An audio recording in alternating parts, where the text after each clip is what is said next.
योगी सरकार लागू करने जा रही न्यू टाउनशिप नीति 2022। छोटे शहरों में भी निजी निवेश पर मिलेंगी तमाम सहूलियतें। योगी आदित्यनाथ सरकार न्यू टाउनशिप नीति 2022 लागू करने जा रही है, जिसके तहत न्यू टाउनशिप नीति से निवेश बढ़ाने के लिए विकासकर्ताओं को तमाम सहूलियतें दी जाएंगी।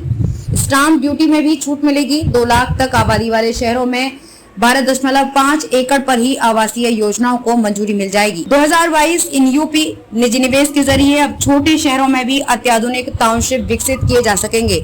न्यूनतम 12.5 एकड़ भूमि पर भी टाउनशिप विकसित करने के लिए राज्य सरकार विकासकर्ताओं को तमाम सहूलियतें दे रही है। टाउनशिप के लिए जमीन खरीदने पर स्टाम्प ड्यूटी से छूट मिलेगी। ग्राम समाज व SC/ST की भूमि के लिए शासन के बजाय मंडलायुक्त के स्तर से ही मंजूरी देने की व्यवस्था की जाएगी। ऐसे में जहां तेजी से टाउनशिप विकसित हो सकेगी, वहीं मध्यम व निम्न वर्गों के परिवार भी वाजिब दाम पर सभी सुविधाओं वाला फ्लैट खरीद सकेंगे। दरअसल पहले हाईटेक और फिर इंटीग्रेटेड टाउनशिप नीति के जरिए ही राज्य में निजी निवेश के जरिए आधुनिक टाउनशिप विकसित किए जा रहे हैं।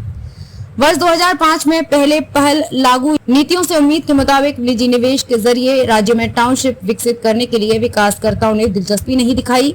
ऐसे में योगी न्यू टाउनशिप नीति 2022 को लागू करने जा रही है। प्रस्तावित नीति को जल्द ही अंतिम रूप देकर लागू किया जाएगा। आवास एवं शहरी नियोजन विभाग द्वारा तैयार की गई नीति के तहत विकासकर्ताओं को तमाम सहूलियतें दी जाएंगी, ताकि ज्यादा से ज्यादा निवेश के जरिए छोटे शहरों तक में अत्याधुनिक टाउनशिप विकसित हो सके। इंटीग्रेटेड टाउनशिप के लिए जहां न्यूनतम 25 एकड़ भूमि जरूरी थी, वहीं प्रस्तावित नीति में 2 लाख तक की आबादी वाले शहर में 12.50 एकड़ पर ही टाउनशिप विकसित की जा सकेगी। भूमि खरीदने पर 50% स्टाम्प ड्यूटी में छूट भी दी जाएगी। टाउनशिप में भू उपभोग परिवर्तन ग्राम समाज की भूमि होने पर शासन से मंजूरी मिलने का इंतजार नहीं करना होगा। इसी तरह SC/ST की भूमि के लिए भी मंडलायुक्त के स्तर से ही 60 दिनों में ही अनिवार्य रूप से मंजूरी मिल जाएगी।